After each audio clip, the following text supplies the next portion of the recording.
முறை எடுத்து ஓதினாலும் சரி எனக்கு ஒருபோதும் திருமணம் வேண்டாம் வேண்டாம் வேண்டாம். திருமணம் வேண்டாமா? உண்மைதான். அடுத்த முறை கேட்கின்றேன். கடைசி முறையாக கேட்டாலும் என்னுடைய பதில் அதுதான். அப்படியா? எப்படி சொல்லலாம்?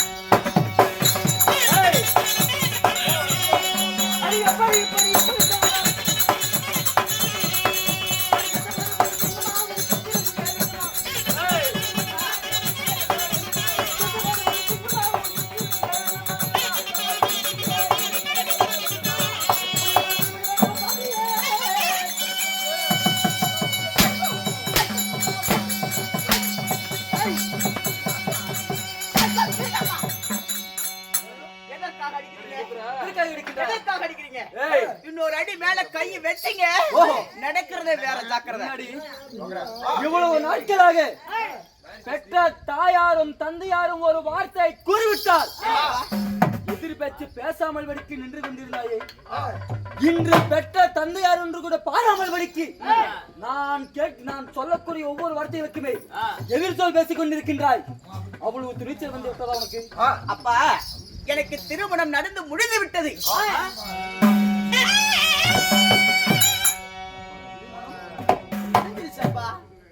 நடந்து கொண்டு விட்டது உண்மைதான். எதற்காக அடிக்க வேண்டும்? வழி இல்லைங்க, ஒண்ணும் பண்ண முடியாது. எனக்கே திருமணம் இல்ல பெற்ற தாயாருக்கும் தந்தையாருக்கும் தெரியாமல் வரைக்கு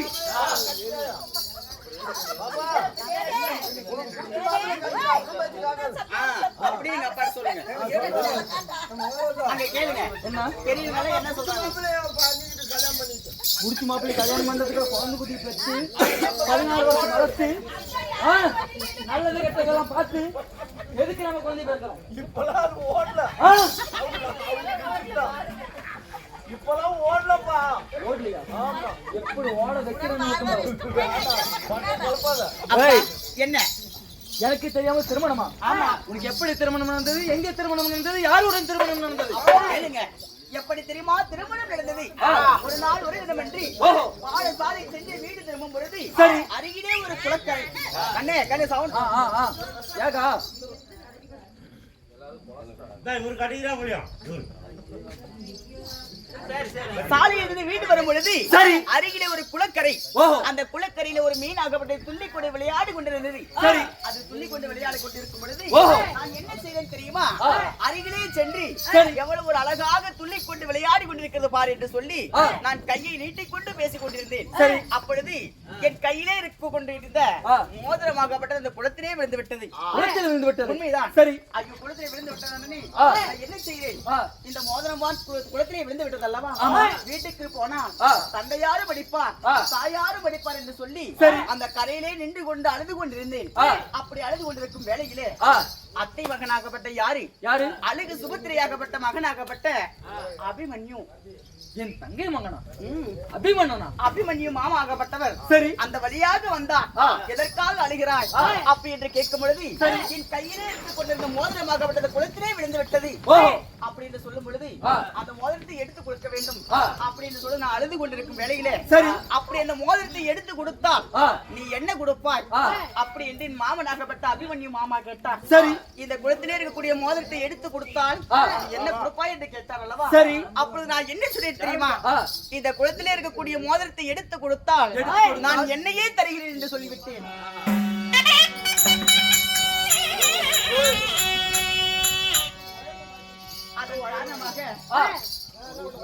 அதன்படியாகவே அவரும் அந்த குளத்திலே இருக்கக்கூடிய தனையாளி மோதிரத்தை எடுத்துக்கொண்டு வெளியே வந்து உடனடியாக என்ன செய்தான்? என்ன கேட்டாலும் தருகிறேன் என்று சொன்னாய் அல்லவா? சரி. இப்பொழுது நான் உன்னை கேட்கிறேன் என்று சொல்லி அப்பொழுதே நாங்கள் இருவரும் கனையாளி மோதிரத்தை மாட்டிக்கொண்டோம். அப்பொழுது திருமணம் முடிந்து விட்டதப்பா. கனையாளி மோதிரத்தை எடுத்து கொடுத்த காரணத்தினாலே கனையாளி மோதிரத்தை எடுத்து கொடுத்தால் எனக்கு என்ன தருவாய் என்று அவன் கேட்டான். உண்மைதான். எடுத்து கொடுத்தால் நான் என்னையே தருகிறேன் என்று நீ கூற. உண்மைதான். எடுத்து கொடுத்த கனையாளி மோதிரத்தை இருவரும் மாட்டிக்கொண்டு இருவரும் காந்தர்வ திருமணம் செய்து கொண்டீர்களா? அப்பொழுதே திருமணம் முடிந்து விட்டது. இதற்குமே நீங்கள் யாருக்கு திருமணம் செய்ய வேண்டும்? ஓஹோ, கணையாளி மோதிரத்தை மாற்றிக்கொண்டால் திருமணம் என்பதாக அர்த்தமா? ஏய், என்ன அந்த காலத்தில் இந்த பஞ்சாங்கமாக விட்டது எதற்காக கொண்டு வரப்பட்டது? எதற்காக? ஒரு வீட்டிலே நல்ல காரியமாக இருந்தாலும் சரி, ஒரு கெட்ட காரியமாக இருந்தாலும் சரி, பந்தங்கத்தை பார்த்து நல்ல நேரத்தை பார்த்து ஒரு திருமணம் காரியம் என்றால் சுபமுகூர்த்த தினத்திலே சுபமுகூர்த்த தினத்திலே அதாவது பிரம்ம முகூர்த்தத்திலே திருமணம் செய்து வைத்தால் அந்த பெண்ணும் அந்த ஆடவனும் நல்லபடியாக வாழ்வார்கள் என்று சொல்லிதான் அன்றைய காலத்தில் இன்று வரை காலமாக நல்ல நேரம் பார்த்து பிரம்ம முகூர்த்தத்திலே திருமணம் செய்கிறார்கள். ஆனால் நீங்கள் காந்தர்வ திருமணம் செய்தது கணையாளி மோதிரத்தை நீங்கள் இவரும் மாற்றிக்கொண்டது எந்த நேரத்தில் மாற்றிக்கொண்டீர்களோ, எந்த நேரத்தில் மாற்றிக்கொண்டீர்களோ யாருக்கு தெரியும்? அதனாலே நீங்கள் கணையாளி மோதிரத்தை மாற்றியிருந்தாலும் சரி, வேறு முறையில எந்த திருமணம் செய்திருந்தாலும் சரி, அந்த திருமணம் இனிமேல் வரைக்கு செல்லாது. உண்மைதான், திருமணம் செல்லாது. அதனாலே கடைசி முறையாக கேட்கின்றேன், உனக்கே இவ்வளவு ஒரு ஆணவம் இருக்கிறது என்றால் உன்னை பெற்ற தந்தையார்னா இந்த உலகத்திற்கே காவல் தெய்வம் நான் விளங்கி வருகிறேன். இந்த உலகத்தையே கட்டி காத்து வருகிறேன். அப்படி இருக்கும் பொழுது எனக்கு எவ்வளவு ஒரு ஆணவம் இருக்கும். நீங்க என்ன செய்ய போறீங்க? கடைசி முறையாக கூறுகின்றேன், நீ சொன்னது போல அந்த அபிமன்னனுடன் ஒரு நாளும் வாழ முடியாது. நான் பார்த்த அந்த துரியோதன மகனுடைய மகனாக விளங்கக்கூடிய அந்த லட்சுமி குமாரனுடன் தான்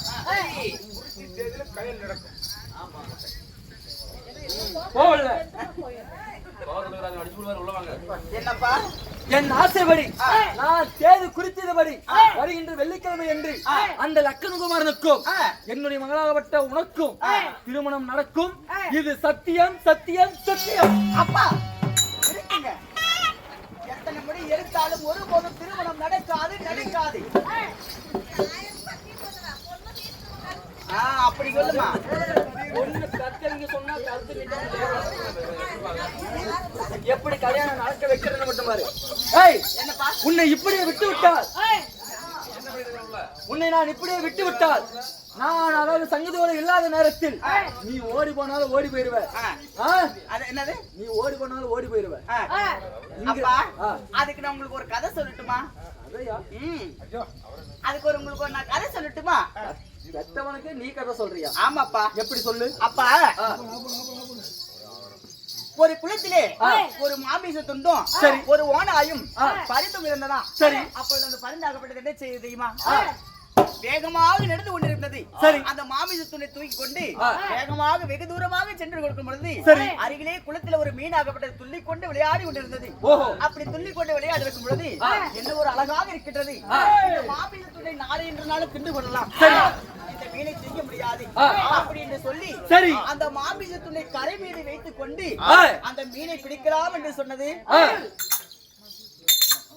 அந்த மீனை பிடித்து திங்கலாம் என்று சொல்லி அந்த மாமிச துண்டை கரை மீது வைத்து விட்டு அந்த மீனை பிடிக்கலாம் என்று அந்த ஓனாய் ஆகப்பட்டது சென்றது. அப்படி மீனை பிடிக்கும் பொழுது அந்த மீன் ஆகப்பட்டது தண்ணிக்குள்ளே போய்விட்டது. தண்ணிக்குள் போய்விட்டது. உண்மைதான். இந்த மீனாகப்பட்டது பிடிக்க சென்றது. போகும்பொழுது இந்த மீனாகப்பட்டது தண்ணிக்குள்ளே போய்விட்டது. சரி, மறுபடியும் அந்த மாமிச துண்டை திங்கலாம் அப்படி சொல்லி மீண்டும் என்ன செய்தது? கரைக்கு வந்து இந்த மாமிச துண்டை திங்கலாம் என்று கரையிலே பார்க்கும் பொழுது அந்த மாமிச துண்டாகப்பட்டது ஆகாயத்திலே பறந்து கொண்டிருக்கும் பொழுது அந்த பரிந்தாகப்பட்டது அந்த மாமிச துண்டை தூக்கி கொண்டு சென்று விட்டது. அப்படி தீ சென்ற உடனே அந்த ஓனாயாகப்பட்டது மீண்டும் வெகு தூரம் போய் உட்கார்ந்து என்ன பண்ணு தெரியுமா? அந்த மாமிச துண்டத்துக்கு மாமிசமும் தூக்கிட்டு போயிருச்சு. அந்த மீன் பிடிக்கலாம்னு சொல்லும் போது அந்த மீனும் தண்ணிக்குள்ள போயிருச்சு. ரெண்டுமே அதுவும் திங்க முடியல இதுவும் திங்க முடியலன்னு சொல்லி அந்த மூலையில உட்கார்ந்துகிட்டு அந்த ஓனாய் என்ன பண்ணு தெரியுமா? மூலையில உட்கார்ந்துகிட்டு ஓடு ஊழ விட்டுச்சா. அது மாதிரி எண்ணிக்கா இருந்தாலும் அழகு சுபத்தினுடைய மகனாகப்பட்ட வீர அபிமன்யு எண்ணிக்கா இருந்தாலும் அந்த பருந்து மாதிரி வந்து என்ன தூக்கிட்டு போதான் போறாரு. அந்த ஓனாய் மாதிரி நீங்க மூலையில உட்கார்ந்துட்டு ஊழ விடதான் போறீங்க.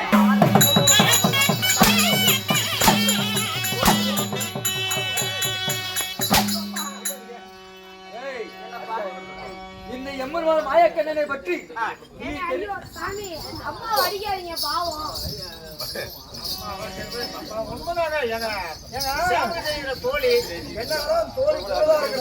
எல்லாமே உனக்கு தெரியும். ஒரு வார்த்தை சொல்லல. அதனால எவ்வளவு கொண்டீங்கன்னா சரியா போயிடும். அதுவும் சரிதான். வாங்க. அவளுக்கு திருமணம் செஞ்சது உண்மைதானே? உண்மைதாங்க. அது உனக்கு தெரியுமில்ல? எனக்கு தெரியாதுங்க. தெரியாது. அப்ப உனக்கு தெரிஞ்சிருக்குமில்ல? தெரியும். அவதான் பெத்த அப்பா அம்மாட்ட சொல்றதுக்கு பயப்பந்துகிட்டு அவ வந்து சொல்லாம இருந்துட்டா. நீ அவ தோழி பண்ணி தானே?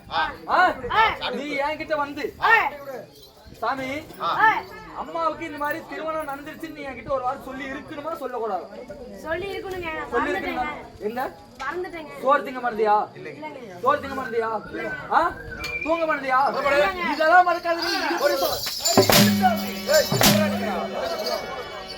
அப்ப அது மாதிரி கல்லுக்கு வந்து அந்த கறி தூட்டு தூக்கிட்டு போற மாதிரி இந்த மாமன் வந்து என்னை எப்படிக்கா இருந்தாலும் தூக்கிட்டு போயிருவாரு. அந்த நரி மாதிரி உக்காந்துக்கிட்டு நீங்க ஊடதா ஊட போறீங்க. உங்களுக்கு எதிர்கால இத்தனை கோவம் இல்ல என் மகன் நினைச்சிட்டு இருக்கிறா. எப்படி? பகல் கனவு கண்டா அந்த பகல் கனவு பழிச்சிடும். அந்த பகல் கனவுல நீ ஒரு கறி துண்டு போடுவோம், அவன் ஒரு பருந்து மாதிரியும் அவன் வந்து ஒண்ணு தூக்கிட்டு போவான். நீ நினைச்சிட்டு இருக்கிற அந்த பஞ்ச பரதேசிகளை பத்தி எனக்கு தான் தெரியும். ஒரு காரணமா அவன் உன்னை வந்து தொடக்கூட முடியாது. நான் நினைச்ச நேரத்தில் உனக்கு அந்த லட்சண திருமணம் நடப்பது உறுதி. இப்பொழுது அவருடைய சிறையில போடுகிறேன்.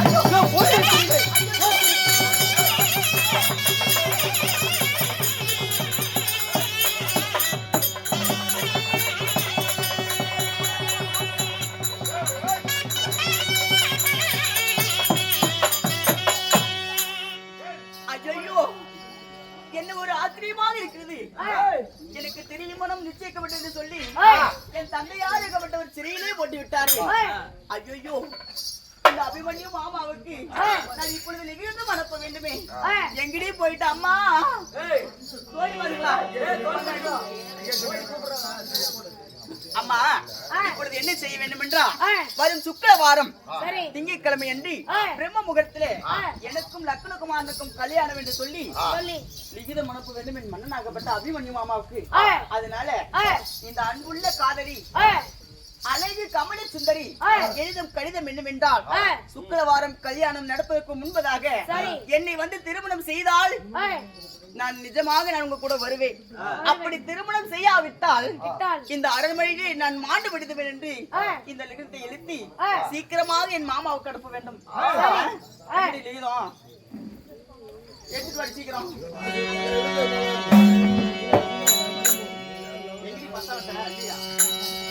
கோமாளி